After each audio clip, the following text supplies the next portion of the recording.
vivir en Palacio de Gobierno para vivir en Sí. la cárcel de máxima seguridad. Hoy converso con Keiko Fujimori, Keiko Fujimori. Keiko Fujimori. Keiko Fujimori, candidata a la presidencia por... hija del expresidente Alberto Fujimori, quien nombró primera dama a los 19 años. Desde entonces ella no ha dejado de estar en el ojo público. Yo a muy corta edad entendí el sentido del deber. Me olvidé de vivir en espontaneidad porque yo cumplía un rol. Ha pasado por todo, por la presión de un país, la cárcel, un divorcio reciente y una vida entera siendo observada. En total estuve casi 500 días en prisión. No es solamente yo, 40 personas de mi partido político, sin condena, sin sentencia. Pero hoy a los 50 años me he liberado de todo. Creo que la vida y los golpes me fueron haciendo más fuerte. Detrás de la Keiko candidata hay una mujer que ha tenido que sostener mucho, que tuvo que endurecerse muy joven y que hoy pues decide mostrarse sin filtros. Desde muy corta edad me empecé a poner una armadura sin querer.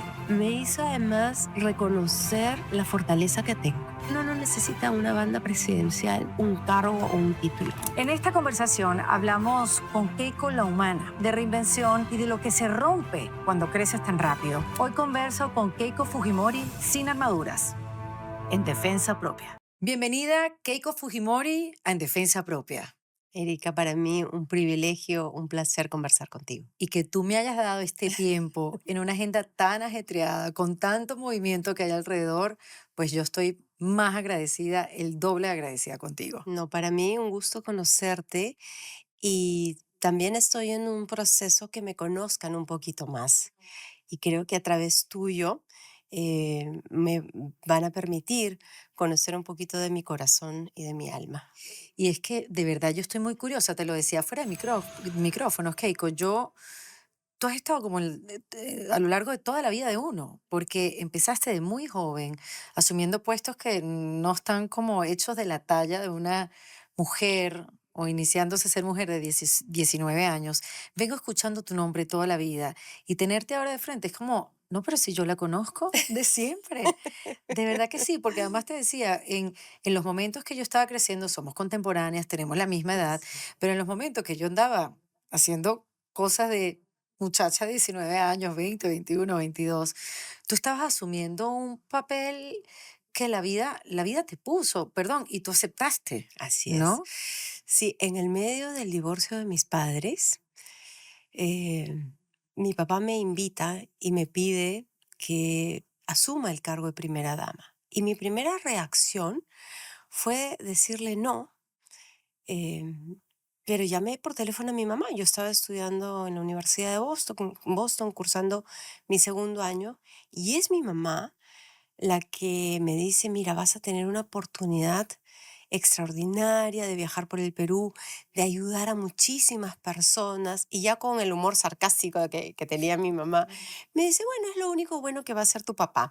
Así es que yo te motivo y te pido que asumas y te voy a ayudar. Entonces, ya después de tener esa conversación tan bonita con mi mamá, llamé a mi papá y le dije, ok, le dije, bueno, mi mamá me va a apoyar, así es que voy a asumir este reto, pero claro, yo estoy estudiando acá y lo haré solamente en los momentos de las vacaciones, pero voy a necesitar también de tu apoyo. Y así fue.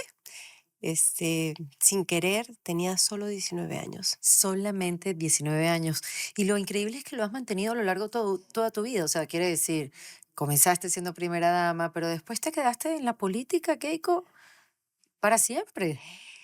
Mira, en realidad, cuando mi padre renuncia a la Ujú. presidencia, yo decidí quedarme en el Perú. Enfrenté muchísimas investigaciones, cuestionamientos. Este, yo creo que ahí sin querer empecé una carrera política defendiendo mi nombre y defendiendo mi apellido. Pero no estaba dentro de mis planes participar en política, ¿no? Em, en el año 2003, yo viajo a Estados Unidos, ya se habían archivado todas las investigaciones contra mí, y dije, bueno, entonces ya es momento finalmente de hacer lo que yo tenía planeado, que era trabajar en el sector privado, y dije, qué mejor manera de hacerlo buscando ingresar y hacer una maestría en administración de empresas, un MBA. Visité varias universidades, pero en las escaleras de Columbia, en Nueva York, conocí al que fue mi esposo en esos momentos, ¿no?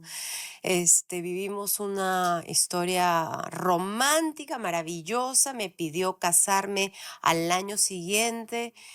Ingresé a la Universidad de Columbia, Eso es lo que te iba a de preguntar, ¿no? donde él se estaba Ajá. graduando, y vivimos pues año y medio, casi 2 años en Manhattan, lindo, recién Wow. casados, él con un súper trabajo, yo estudiando la maestría, y mi vida cambia nuevamente cuando mi padre deja el Japón y se va a Chile, ¿no? Qué Y es, increíble, Keiko. Pero me impresiona que eso no estaba en tus planes. No estaba en tus planes cuando tenías 19 años no, y tampoco estuvo en tus planes quedarte a defender no. una posición, un apellido, un legado. Es más, mi padre, antes de renunciar, él me avisa, ¿no? Y me dice, ok, te pido que me ayudes a imprimir todas estas cartas que estaban dirigidas a los ministros de Estado, eh, a los congresistas. Él me dijo, la carta física la va a llevar el edecán que trabaja conmigo, que está acá a mi lado en Japón, pero antes de que esto se revele, yo quiero que tú salgas del país. Entonces yo le dije, no, yo no voy a salir. Yo pienso que primero yo le pedí a mi padre que renuncie desde el Perú. Él me explicó que iba a ser víctima de una persecución y le dije, bueno, entonces esa es tu decisión. Ahora, a partir de ahora que tú vas a dejar de ser presidente y yo dejaré de ser primera dama, pues ya yo puedo tomar mis propias decisiones y yo quiero quedarme en el Perú. La renuncia se demoró 4 o 5 días más porque estábamos en debate. Mi padre quería que yo salga del Perú y yo me negué, ¿no? Em, pero sentí que para mí era muy importante defender el apellido, y así lo hice. Y claro, también con la ilusión de ya luego, al salir de la política, del ojo público, pues retomar mis planes de regresar e ir al sector privado, ¿no? Y bueno, yo otra vez. Es increíble como que en la vida se te vuelve a presentar otra vez esa disyuntiva, ¿no? Como que tienes que elegir entre una cosa y otra. Sí, son estas invitaciones Sí. que me da la vida. Y ya la segunda vez cuando mi padre estaba en Chile y estaba detenido en gendarmería, rodeado de todos sus dirigentes políticos. Yo llegué con Mark, el papá de mis hijas. Yo estaba en la universidad en Nueva York, Mark trabajando allá, y él me dice, los planes no salieron como yo lo tenía calculado. Y nos gustaría, y me señala a todos los dirigentes, ¿no? Que tú asumas el liderazgo y vayas como candidata al Congreso con el número 1. Yo lo miré y le dije, papá, esta respuesta ya no te la puedo dar en estos momentos, ni yo sola, porque hoy estoy casada. Miré a Mark, le dije, déjame conversarlo con él a solas. Responderé esta gentil invitación, pero en un par de semanas, ¿no? Regresamos a Nueva York y Mark fue muy generoso, ¿no? Hoy estamos divorciados, y te puedo contar todo nuestro proceso, pero yo tengo que reconocer, en ese momento, él me dijo, mira, tu país, tu familia y el partido te necesitan. Empaca tus cosas, ve y habla con la universidad, que yo me encargo del resto. Le dije, Mark, ¿estás seguro? Porque no sabemos cómo vamos a continuar. No, me dijo, ve tú, a ti te necesitan. Y él se encargó, él empacó, bueno, siguió trabajando unos años más en la empresa en la que él estaba, pero sin pensarlo. Su familia sí se quedó muy preocupada, ¿no? Pero luego lo entendieron también. Y yo eso lo agradezco. Claro, claro, porque además, Keiko, o sea, tú has tenido toda esta larga carrera en la política desde muy, muy joven, donde has tenido estos ups and downs, muchas intenciones de salir de ella, pero lo cierto es que si has tenido oportunidad de preguntarte quién es Keiko sin el oficio, porque eso es una pregunta que yo me hago mucho aquí en el podcast de En Defensa Propia y las Reinvenciones. Una pregunta que ha estado conmigo mucho tiempo es, si tú eres lo que haces y no haces lo que eres, entonces, ¿quién eres? Ujú. Entonces, Keiko, sin la política, ¿quién es? ¿Qué mujer es? ¿Qué te define más allá de tu oficio? Sí, soy mujer fuerte, niña risueña, mamá privilegiada, una hija que tuvo dos padres maravillosos. Hoy disfruto mi día a día. Hoy entiendo que para soltar también hay que llorar y hay que reír. Mm. Y hoy abrazo la adversidad, la incertidumbre y disfruto mi día a día y dejo que las cosas fluyan. ¿Y qué tuvo que pasar para llegar a esa Keiko? Tuve que pasar muchísimos momentos de dolor, de soledad, de injusta prisión, de pérdida de seres queridos, para hoy ver la vida de una manera distinta. Porque yo me imagino que a los 19 años, Keiko, tuviste que endurecer muchas partes de ti. Una mujer de 19 años tiene sueños y te imaginas la vida de una manera. Yo me imagino que te fuiste a estudiar y eso, querías estar en la empresa privada, tenías ilusiones, tenías ganas de viajar, conocer el mundo, no sé.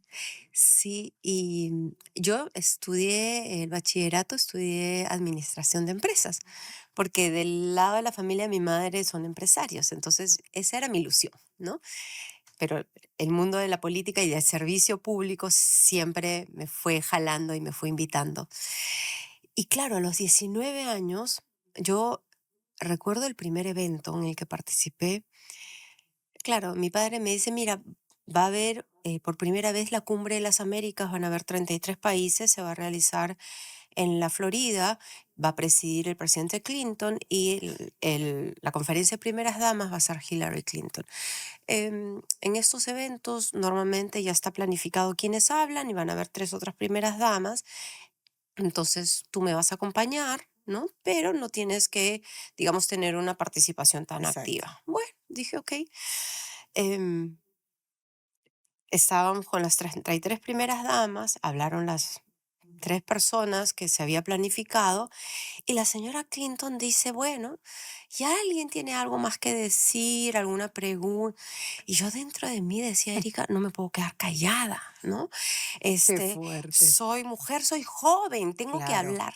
Que es verdad, porque a esa edad uno tiene ímpetu, uno tiene ganas, uno rompe reglas. Claro, entonces, bueno, levanté mi mano y la señora Clinton me mira y claro, preocupadísima, ¿no? ¿Qué va a decir esta niña?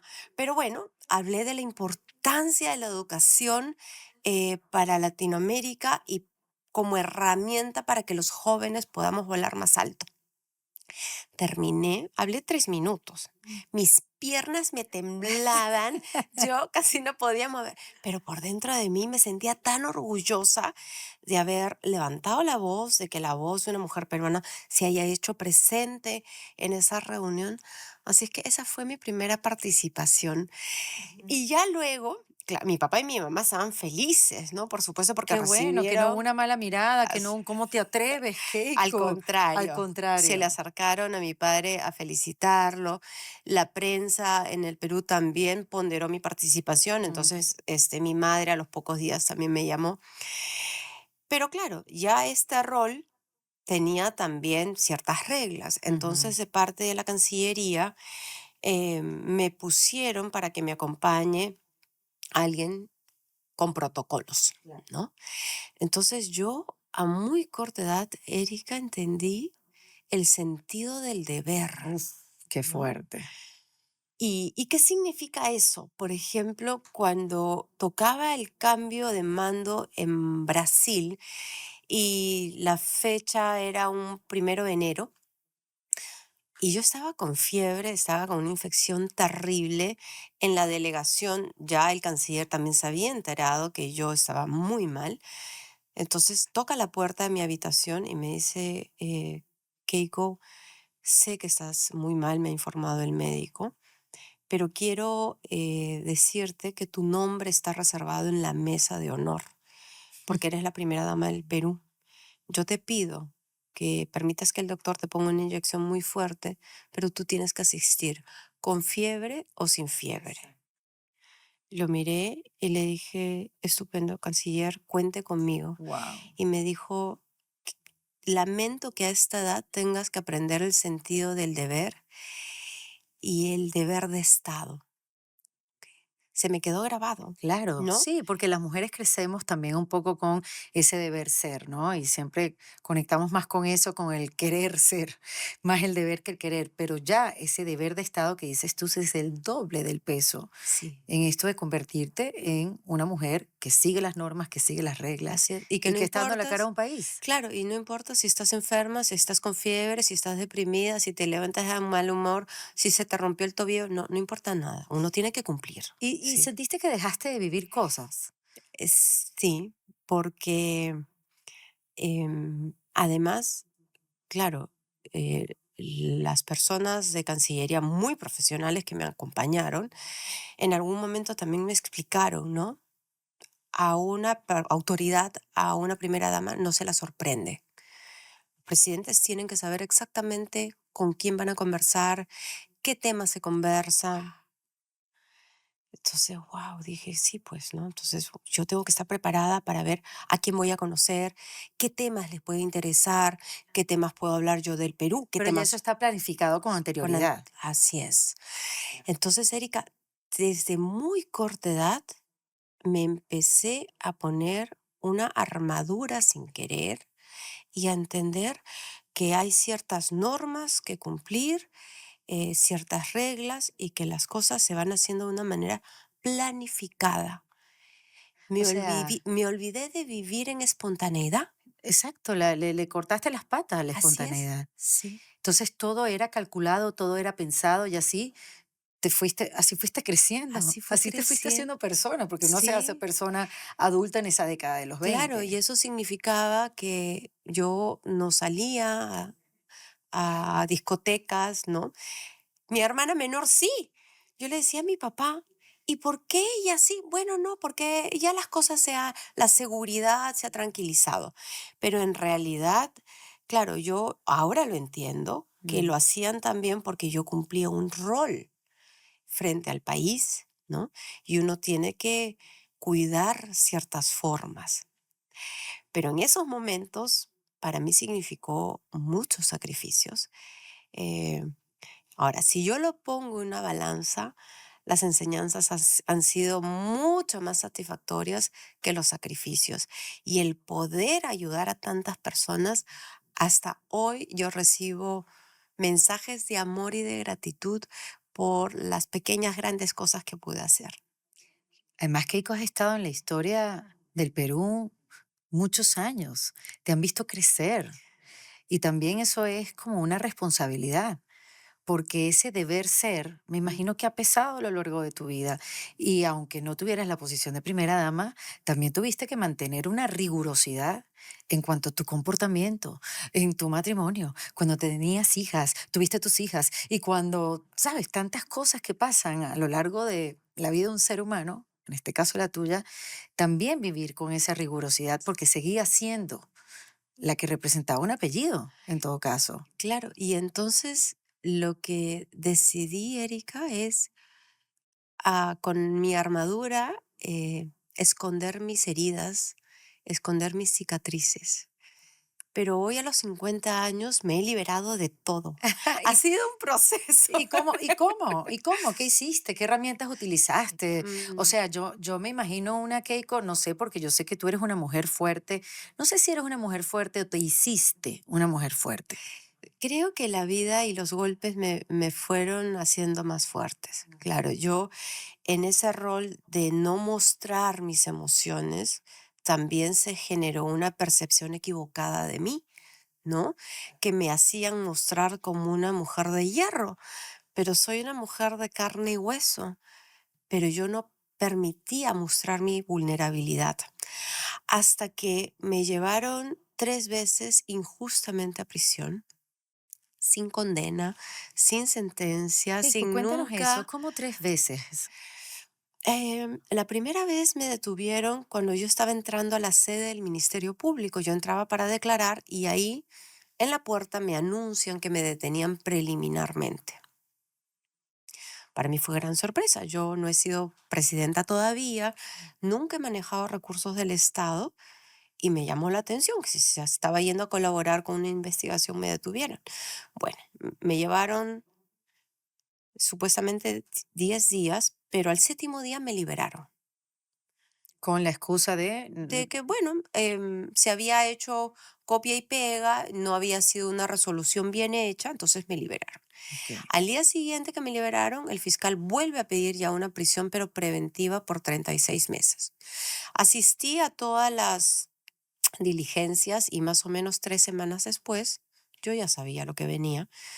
Conversé con mis hijas que tenían 9 y 11 años y les dije, probablemente a mamá la lleven nuevamente a prisión. Pero así como he salido al séptimo día, mamá saldrá. Y bueno, me llevaron, volví a salir en libertad ¿Al cuánto tiempo? después de 13 meses con una resolución de la máxima entidad de mi país, el Tribunal Constitucional, pero una semana después volvieron a pedir una tercera prisión, Qué bárbaro. me volvieron a llevar y luego volví a ganar. ¿Ok? Pero entonces estuve ¿Y esa última vez cuánto tiempo estuviste? 3 meses y medio más. Y entonces en total estuve casi 500 días en prisión. Ya hemos ganado la resolución, el Tribunal Constitucional ha cerrado el caso. eh, pero claro, no es solamente yo, han sido 40 personas de mi partido político y lo que yo señalo es que este fiscal lo que ha hecho es debilitar la democracia porque se persiguió también a otros partidos políticos. Yo resistí. Hoy estoy acá, estoy con vida, estoy más fuerte, pero ya no contamos con el expresidente Alan García, que lo arrinconaron y se suicidó, y el exalcalde de Lima, Luis Castañeda Locio, que perdió la vida de un cáncer terminal. Lo llevaron a prisión también, en una prisión preventiva sin sentencia, sabiendo que tenía un cáncer terminal, ¿no? Entonces yo creo que todo esto ha hecho mucho daño. Ahora, yo creo que estos dolores tan fuertes y estos casi 500 días de soledad, de angustia, de dolor y de llanto, me hicieron ver la vida de una manera mucho más agradecida, eh, y yo me pude reinventar a raíz de este proceso. ¿Sientes que ese fue el proceso más duro que has vivido a lo largo de todos estos años? Sí, no solamente para mí, sino para mis Sí, hijas. ya cuando entra el dolor del hijo ahí, ya eso es otra cosa. Sí. Es demasiado dolor. em, Entendí el valor, por ejemplo, de un abrazo, Erika. Yo le decía a mis hijas, mamá va a salir en la apelación, así como me habían liberado al séptimo día. Entonces, es más, mi hermana me iba a visitar y me decía, ¿por qué no arreglas tus cosas, tu mochila y desempacas? Le decía, no, porque yo me tengo que mentalizar de que voy a salir en libertad. De que me voy. Entonces, yo quiero tener todas mis cosas en la mochila lista para irme. Entonces me decía, ok, ¿no vas a ordenar nada? No. El día que perdí la apelación, a los 2 meses y medio, fue tal el dolor, el llanto, Erika. No pude recibir alimentos porque no me entraba, tenía la garganta totalmente cerrada. Y entonces después de 30 horas veo a la chica de la cocina, a Olenka, que se acerca con un cuáquer y con el desayuno, que no solamente lo traía para mí, sino para todas las demás internas de la prevención. Entonces la miro y le digo, Olenquita, no puedo comer todavía. Me mira y me dice, no vengo a traerle su comida, vengo a darle un abrazo. Erika, ese día que me abrazó tan fuerte, lloré mucho más, pero entendí el valor de un abrazo. Eh, y hoy yo abrazo de una manera distinta, como tú comprenderás, ¿no?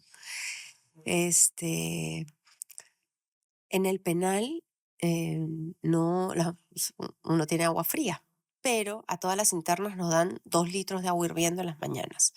Tú lo puedes usar, enfriarlo y tomar como agua potable o utilizarlo para tomar tu café o tu té, pero en mi caso, y claro, algunas internas me recomendaron que podía utilizar esa agua hirviendo para la tina, y aprendí a bañarme con 10 litros de agua, con agua tibia.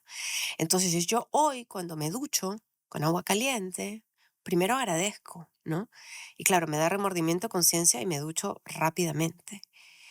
Entonces son esas pequeñas cosas en las que uno no las nota, pero cuando las pierdes, las valoras, ¿no? El poder abrazar a mis hijas, hoy yo las beso, claro, a veces se quejan, ¿no? Ya mamá, ¿no? Porque Claro, aprovecho, las además tan beso en la grande. mañana, en la noche, me echo con ellas en la cama, pero fíjate que cuando yo salí en libertad, como vivía en una celda y había una ventana y hacía mucho Estaba sola en frío, la celda. estaba sola, entonces cuando salí en libertad, mis hijas me decían, mamá, queremos dormir contigo. Pero yo sentía sus cuerpecitos calientes, pero no podía dormir porque ya me había acostumbrado a dormir bajo el frío, con el aire que entraba por la ventana. Entonces yo dejaba que ellas se duermen y luego me iba a una cama sola, con friecito, abría un poco la ventana para poder conciliar el sueño. Así me pasé unos 3 meses, hasta que nuevamente pude ya echarme al lado de mi esposo y mi ex esposo en ese entonces y volver a dormir con mis hijas, ¿no? Entonces son esos procesos de adaptación que, claro, hoy yo lo valoro muchísimo, ¿no? También aprendí que uno puede ayudar y servir a los demás y que uno no necesita una banda presidencial, que uno no necesita tener un cargo o un título, ¿ok? Tengo grandes satisfacciones de haber ayudado a tantas personas en el ¿Qué penal. aprendiste de las mujeres en el penal? Porque ahí todo el mundo está sin título, sin oficio, ni de dónde viene, ni qué apellido. Ahí está todo el mundo como Sí. igual, ¿no? Aprendí a no juzgar,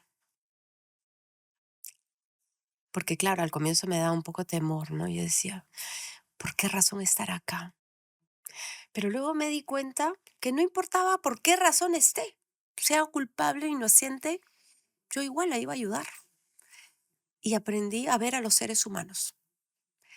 Em, y pude ayudar desde a poder contactar a una familia de esta interna que no se acordaba el número de teléfono de su hija porque entre los nervios y uno tiene ya todos los números en el teléfono, no te Claro, sabes, no te sabes ninguno, ¿no? sí.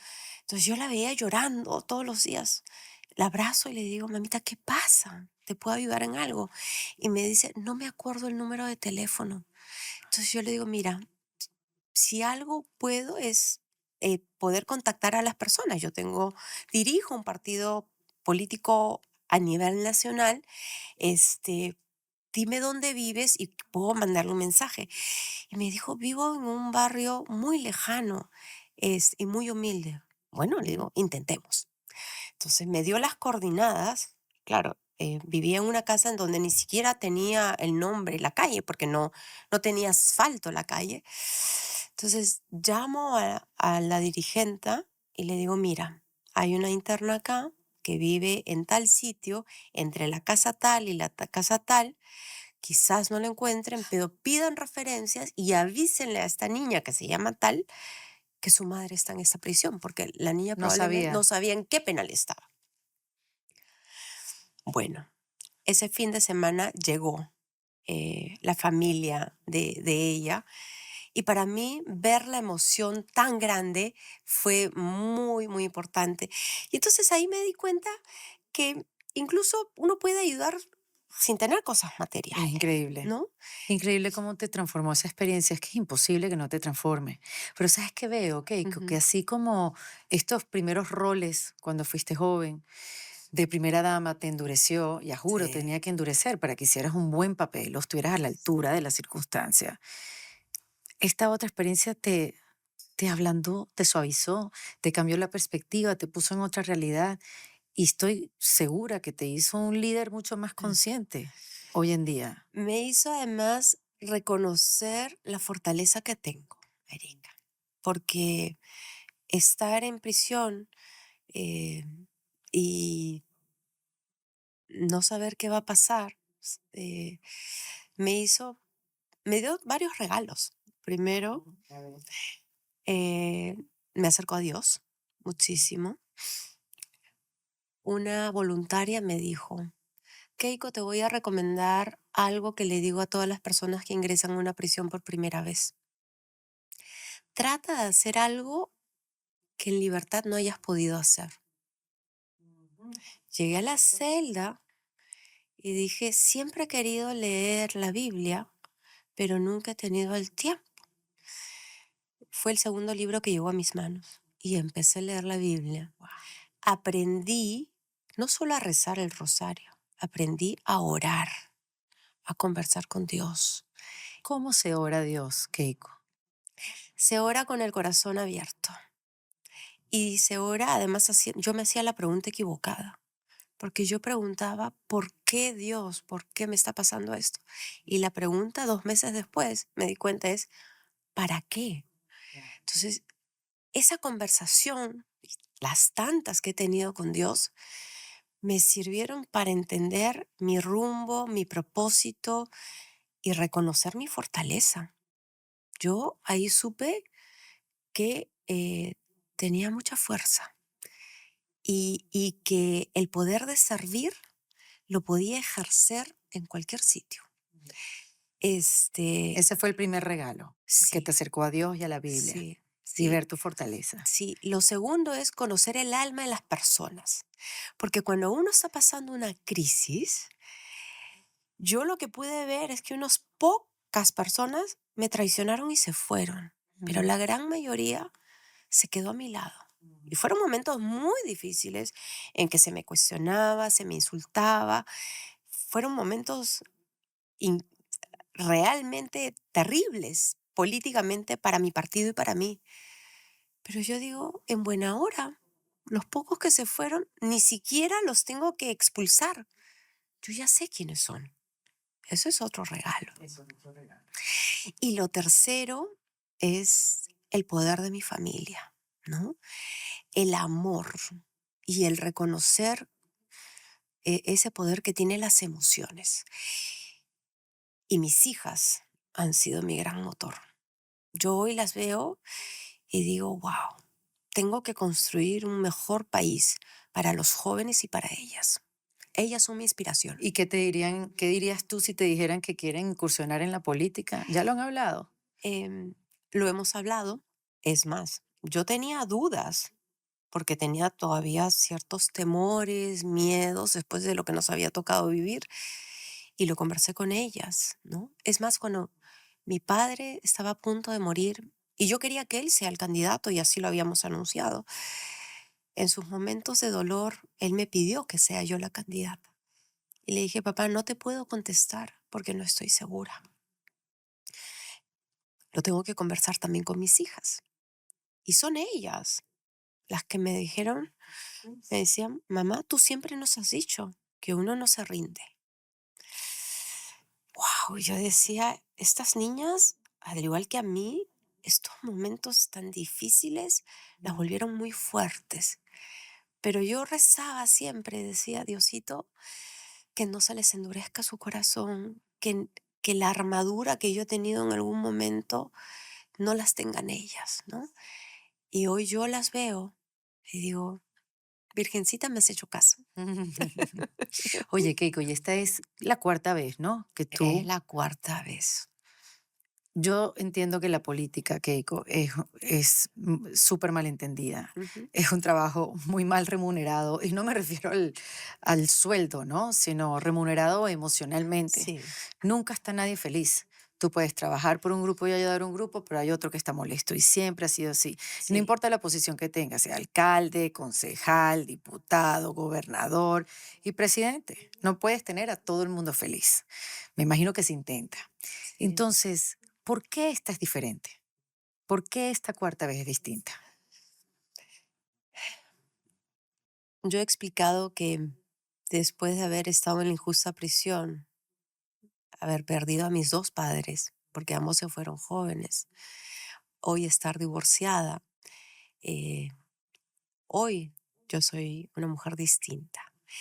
Creo que la diferencia es que hoy yo abrazo y muestro mis cicatrices. Eh, ¿Y cómo lo ha recibido la gente? yo creo que por las votaciones que he obtenido, lo está recibiendo muy bien y me permite conectarme con mi país desde una mirada distinta, eh, con reconociendo errores y en un proceso de aprendizaje constante, eh, abriendo mi corazón, disfrutando el camino y no enfocándome tanto en el objetivo, porque antes yo era muy, este, me orientaba mucho en lograr la meta. Hoy ya no, Erika. Hoy me enfoco en disfrutar cada día. Y creo que si sobreviví al penal es porque mi hermana me dijo, es un día a la vez. Y me enfoqué en sobrevivir cada día. Y hoy, además, me enfoco en disfrutar y agradecer cada día de mi vida. Keiko, y más allá de la Biblia, Sí. qué más hiciste? ¿Qué otras herramientas utilizas tú para no perderla? Porque has vivido otra vez y sigo impresionada de los momentos que te has tocado vivir a lo largo de la historia y que lo hemos visto. Lo ha Sí, visto tu país y lo ha visto el mundo entero. sí, ¿Qué herramientas? ¿Hiciste terapia psicológica? sí. ¿Meditas? ¿Cuáles son esas herramientas que hoy en día quizás son las Mm. que te han ayudado? Me llegaron al penal, bueno, me reencontré con la lectura y me llegaron libros maravillosos, desde historia romana, historia política de Santiago Posteguillo, que me encanta leer la Biblia, pero también muchos libros de espiritualidad. Entonces llegó a mí los libros de Doctor Joe Dispenza, de Mario Alonso Puig, de Marian Rojas Estapé, La persona vitamina. Y es increíble cómo el universo me ha permitido ya luego conectarme con ellos, ¿Los ¿no? conociste? ¿Los has conocido? Los he podido conocer en algunos casos personalmente y en otros de manera virtual. Y entendí, bueno, además de la oración, yo hago meditaciones, eh, me, me cuido mucho. Hoy entiendo la importancia del amor propio, ¿no? Que nadie va a cuidar de mí, solo yo. Nadie, nadie. Pero eso es una gran revelación para toda mujer, porque las mujeres cuidamos a los demás Sí, exactamente. y estamos como educadas culturalmente a ser así, o tenemos, digamos, nacimos con ese chip, que cuidamos a los demás, pero nos olvidamos de nosotras completamente. Así Y es. bueno, y tú al servicio siempre de un país, Sí. cuando hay tiempo para ti. Pero entendí que primero para uno poder dar, tienes que estar bien, tú, fuerte internamente, tu energía, tu vibración. Entonces yo hoy sé que tengo mucho por dar y que todo este proceso que me ha costado también lágrimas y tristezas, pero hoy me da mucha fortaleza. Hoy lo quiero seguir poniendo al servicio de mi país.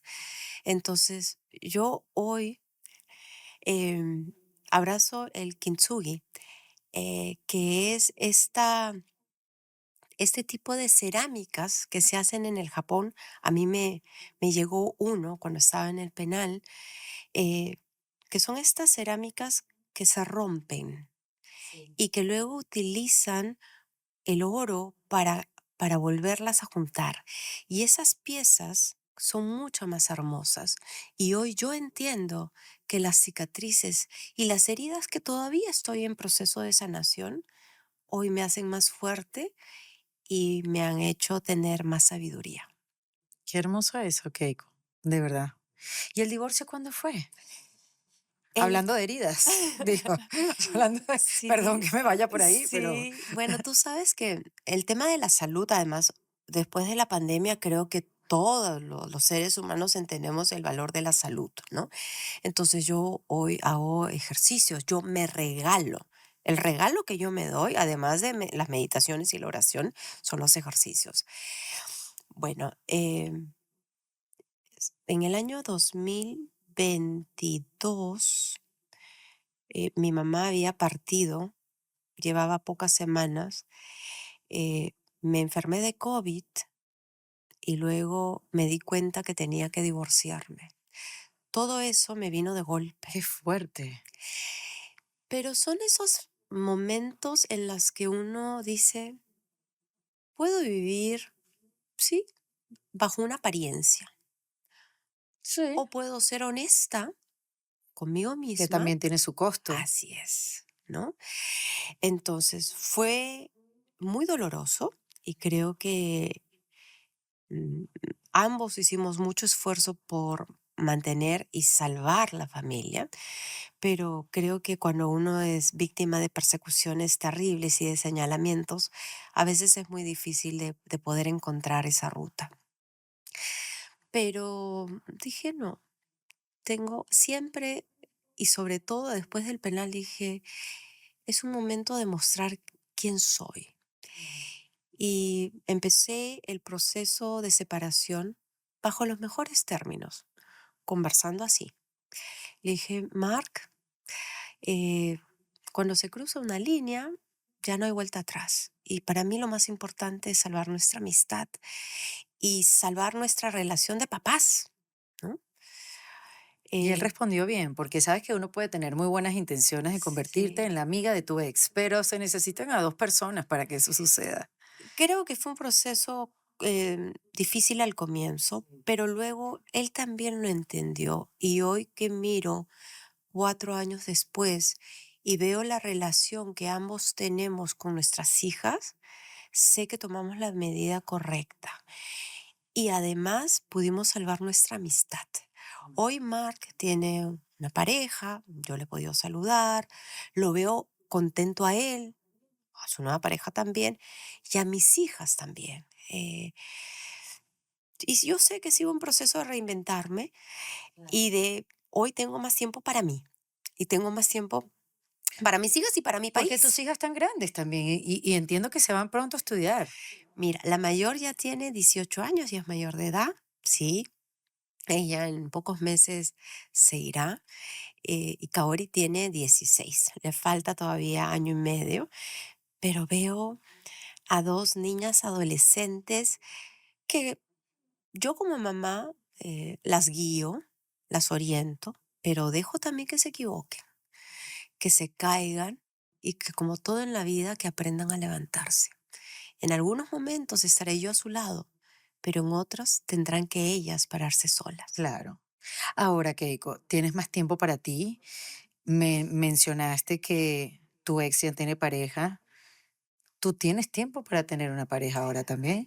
Ahora estoy aceptando invitaciones, Me que que ha encanta. sido un Pero, proceso pero se te también. acerca, Keiko, porque yo siento que una mujer tan pública, estas mujeres que han sido Sí, tan públicas toda la vida, que su nombre ha estado en la vida de los demás toda la vida también, sí. este, los hombres se quejan a veces de las mujeres que los intimidan, y tú debes ser una mujer que intimida a muchos hombres. Me imagino. Por eso que al comienzo, claro, yo también ponía ciertas barreras, em, hasta que un día mis hijas me sentaron y me hicieron un interrogatorio. Mamá, Las hijas siempre empujando. así es. Si ya sabemos que el papá está saliendo con otras personas, tú también. Mm, Y le digo, chicas, yo no voy a buscar. Yo dejo que las cosas aparezcan y, y estoy segura que quizás alguien llegará. Entonces ellas me dijeron, mamá, a ver, el porcentaje de divorcios en el Perú es del 50%. Entonces la mitad de los papás del colegio Están están solteros. solteros. Cuéntanos Qué cuáles son bueno. su tipo. Ah, no, yo las miré, me escapé del interrogatorio. Pero ya sintiendo a mis hijas, digamos, tranquilas, contentas, dije, bueno, empezaré a aceptar. No, no tengo nada serio, no, Sí. todavía, pero, pero Bueno, y sí quizás ahorita estás más concentrada también en la en campaña. salir adelante de esta campaña, Sí, sí, sí, que y necesita, en fortalecer el partido político. Y yo creo que mi rol, Erika, va más allá de una candidatura, ¿no? Mi qué bueno que rol, escuchar eso te iba a preguntar, después de esto, después de que pase lo que pase, si es favorable para ti, sabemos que te viene muchísimo trabajo. Ahora, si no, ¿cómo has visualizado tú ese momento, más allá de la candidatura? primero, tengo una gratitud enorme, Erika. Soy la única mujer que ha llegado en mi país 4 veces a segundas vueltas. Entonces, para mí es un privilegio, es un honor y es una confianza que nunca voy a defraudar. Yo no sé qué va a pasar. Además, entiendo que esta entrevista la vamos a publicar en el mes de mayo. Sí. Entonces, eh, lo que sí sé es que si es que me dan la oportunidad, trabajaré para que los peruanos vuelvan a confiar en sus autoridades. Eh, Me han señalado siempre como responsable de todos los males, Es que el pero apellido pesa mucho, Keiko, sí, ¿no? pero el fujimorismo no ha gobernado en los últimos 25 años y espero tener esta posibilidad. Em, pero si no, también para mí ya hasta ahora es un momento que yo agradezco. Y creo que este rol que me están dando tan importante en la política del Perú tiene que ser además dedicado a formar futuras generaciones de líderes políticos. Yo hoy me siento orgullosa de que el partido que yo dirijo tiene una presencia nacional, tiene participación de los jóvenes y tengo que seguir en este esfuerzo. Todavía me falta un largo camino. Sin duda, hay otros partidos políticos en Latinoamérica que son mucho mejor que nosotros, pero en eso estoy. Tenemos la escuela virtual, la escuela naranja más grande en Sudamérica. Entonces, yo valoro y agradezco el esfuerzo, no mío, el de cientos de personas que estamos apostando por crear una institución que pueda permitir que muchos ciudadanos que quieran participar en la vida pública puedan servir a su comunidad y podamos juntos cambiar los destinos del Perú. Y además, ojalá también que tengas ese tiempo de seguir dedicándote a ti, de seguir dedicando tu tiempo, tus ejercicios, tu dieta, un posible novio, porque además hay una realidad. Tus hijas se van, ya están muy grandes. ¿Cómo te relacionas tú con esa idea del empty nest? Mm, ¿No? No, te causa ansiedad. Yo tengo un hijo de 17 años y sé que se va pronto a estudiar, digamos, no es que se va a dejar de la vida, pero mm. me pregunto, ¿no? Como, ¿qué pasará conmigo con esa libertad? Porque es cierto, se van a hacer su vida y hay un espacio que queda en la vida de una mamá para dedicarlo a otra cosa, sea el trabajo, a ti misma. Y yo me asusto, no porque me vaya a quedar sola, que es lo que está mal interpretado, sino es, ¿qué voy a hacer con tanta libertad? Esa es mi relación con esa idea, ¿no? ¿Cómo la sientes tú? Sí, yo también tengo una mezcla de angustia, ¿no? De no poder estar ahí, si es que era la angustia que yo sentía estando en prisión. Además, yo podía hacer el uso del teléfono público hasta las 6 de la tarde y yo podía hablar con ellas porque mis hijas salían del colegio a las 5, entonces podía hablar 10, 15 minutos en ese lapso. Luego eran muchas horas de no saber qué cosas estaban haciendo, si estaban enfermas, se habrán peleado, habrán hecho sus tareas, ¿no? Estarán durmiendo bien. Entonces, ese paso por el penal me ha ayudado a manejar un poquito también esta sensación y entender de que no puedo controlar todo, ¿no?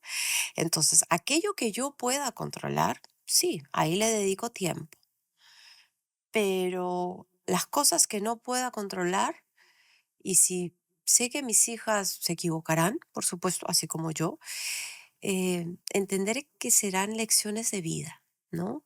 Y que es parte de un proceso. Em, el tiempo que ya luego tendré, pues lo dedicaré a mi país, a mis jóvenes, a mí. Y bueno, si es que el universo me premia con alguien, en buena hora. Un amorcito riquito, ¿por qué no? Keiko. Sí. Mira, nos ven muchas mujeres. En Defensa Ajá. Propia tiene una comunidad de mujeres que hemos tratado de aprender juntas a liderar mejor nuestra vida, a ser más conscientes, a liderar nuestra vida hacia donde de verdad queremos las cosas sucedan, ¿no? Sí. Y hemos entendido también a lo largo del tiempo que ser una mujer tan fuerte, tan fuerte, a veces no ha valido tanto la pena. A estas mujeres que se han tenido que hacer fuertes Ujú, porque les ha tocado, porque en verdad uno no elige serlo, te mm, toca ser fuerte. sí. ¿Qué podría decirle Keiko? O sea, la representación de una mujer fuerte, joven, contemporánea, fuerte, a esas mujeres que no se están permitiendo muchas cosas en su vida con tal de ser fuertes, ¿qué no vale la pena sacrificar? ¿Qué consejo les podría dar? Como qué sí vale la pena y qué no, en esa fortaleza que se va construyendo a lo largo de los imprevistos y las experiencias de la vida. Primero que uno tiene heridas que luego se convierten en cicatrices, pero esas cicatrices te hacen mejor persona. Y eso es importante mostrarlo, no hay que esconderlos. Y lo segundo, que abracen el camino, disfrútenlo, no se enfoquen en la meta, ¿no? Hay varios libros que leí en prisión y uno de los últimos que he leído, por ejemplo, es Hábitos Atómicos. No te enfoques, he hecho 2 veces triatlón, half Ironmans, ¿En ¿ok? serio, Keiko? Sí, pero me di cuenta, después de leer Hábitos Atómicos, que no es que yo quiera cruzar la meta del triatlón, no, yo quiero ser una mujer sana y deportista. Entonces, conviértete en esa persona, ¿ok? No te enfoques en la meta del mediano plazo. ¿Y qué te impulsó a hacer el triatlón 2 veces? Bueno, los jóvenes, cuando yo cumplía 40 años, hace 10 años, eh, le pregunté a los jóvenes, ¿qué hacemos para celebrar? Entonces, el símbolo del partido es la K. Entonces me dijeron 40K. Yo los miré y le dije, yo no puedo correr 40 kilómetros. Y entonces me dijeron, pero quizás sí puede bicicletear. Yo no había bicicleteado nunca esa cantidad de kilómetros. Y dije, bueno, puede ser. Y entonces me dijeron, eso haremos. Haremos una bicicleteada de 40 kilómetros con los jóvenes para celebrar su cumpleaños. Y en esa campaña del año 2016 bicicleteamos en 4 o 5 ciudades del Perú. Terminó la campaña y me llama un amigo y me dice, acabo de hacer un medio Ironman. Te he visto bicicletando en la campaña. ¿No quieres hacer triatlón? Entonces yo le dije, escúchame, le digo, he bicicleteado un montón, pero nunca he nadado en el mar, distancia larga, Exacto. y no me gusta correr. Yo ya había corrido una maratón para ayudar a un fondo de recaudación de fondos, de unas fundaciones. Entonces le digo, no creo que pueda hacer. Entonces me miró y me dijo, te voy a ir a visitar con el coach. Quiero que le escuches. Bueno, le digo, te puedo recibir, te voy a invitar a un café. Entonces fueron a visitarme el día siguiente, escuché al coach y me dijo, mira, Keiko, todo en la vida se puede si es que uno entrena, si es que uno practica y si es disciplinado. Ok, le dije, yo soy así. Bueno, entonces lo que tienes que hacer es de atrás para adelante. Inscríbete en una siguiente carrera y eso hará que tu mente se prepare y todos los días te levantes a las 4:30 de la mañana para entrenar. Entonces, lo comenté con algunos miembros de la familia. Claro, se burlaron de mí, pero mis hijas me dijeron, claro, mamá, tú todo lo puedes. Claro, mis hijas siempre Claro, me dicen, obvio. la mamá puede todo. Y dije, ¿por qué no? Y así empezó. Y claro, la primera vez que hice la triatlón, crucé penúltima, Erika. Penúltima, Keiko, ¿ok? penúltima. Y hay tiempos, ¿no? Claro, claro, claro. Es máximo 8 horas y 30. ¿Cuánto hiciste? 8 horas y 21 minutos. Y me dolía todo el cuerpo, por supuesto que Claro, ¿qué quedó después fue de eso? terrible, y lo hice con mi hermano, el segundo, que tampoco era muy Pero ¿por qué te deportista. dieron ganas de hacer el segundo? No, no. Y entonces en la noche mi hermano me llama y me dice, sé que te debe doler todo el cuerpo, a mí también, pero me dice, no te enfoques en el tiempo ni te enfoques en el puesto que has llegado. Me dice, éramos 3,000 inscritos. Han llegado 1,200 personas. Tú estás entre las 1,200 personas, no solo que se inscribieron, sino que se Que llegaron. atrevieron Ajá. a entrenar y a inscribirse y a estar acá. ¡Wow! Buen discurso de motivación, Wow, sí. wow. Dije, sí, ok. Entonces lo llamé al día siguiente y le dije, tienes razón. Busquemos un destino que el clima se parezca mucho a Lima y hagámoslo otra vez. Me dijo, ¿estás segura? Estoy totalmente segura. 8 meses después hicimos otro medio Ironman y en vez de 8 horas y 20 hice 6 horas y 48 Muy minutos. bien. Y entonces ahí aprendí, Ajá, Erika, que ¿qué uno aprendiste? compite contra uno mismo. Es así.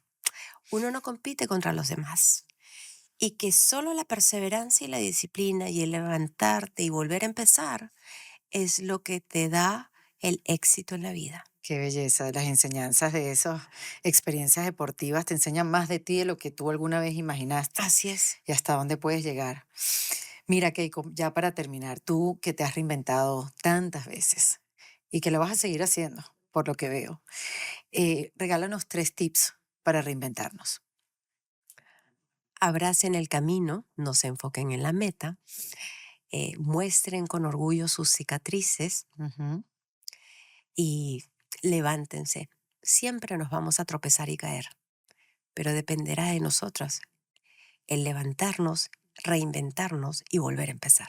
Keiko, te agradezco tanto tu tiempo que hayas venido para acá en Defensa Propia, en estos tiempos que para ti, para el Perú, son tan movidos, tan comprometidos. Así que espero que, bueno, haya claridad y que siga habiendo mucho de Keiko Fujimori para el futuro del país y de tu familia. Bueno, y yo seguiré trabajando por mi país, pase lo que pase, con o sin cargo. El servicio es algo que lo disfruto y el amor por mi patria. Es un país con un potencial enorme. Así es que te invito a que sigas viniendo, Erika, al Perú. Claro, quiero seguir. Oye, se me olvidó preguntarte, ¿conoces a María Corina Machado? He hablado con ella en varias oportunidades y para Sí. mí es una inspiración. Increíble estas mujeres que lo están dando Así todo. es, así es. Es un referente Sí, de sí lo es. valentía, de fortaleza, Insólita. para todas las políticas en Latinoamérica. Yo la quiero mucho, ella lo sabe, y siempre la hemos apoyado desde acá. Qué bueno. Así que gracias. Keiko Fujimori, en Defensa Propia. Este episodio fue grabado en Virtual Studios en Lima, Perú. En Defensa Propia es producido con el apoyo de Andrea Wallis y editado por Vanessa Ferrebus y Jesús Acosta, con música original de Para Rayos Estudios. Yo soy Erika de la Vega y recuerda que esto lo hacemos en Defensa Propia.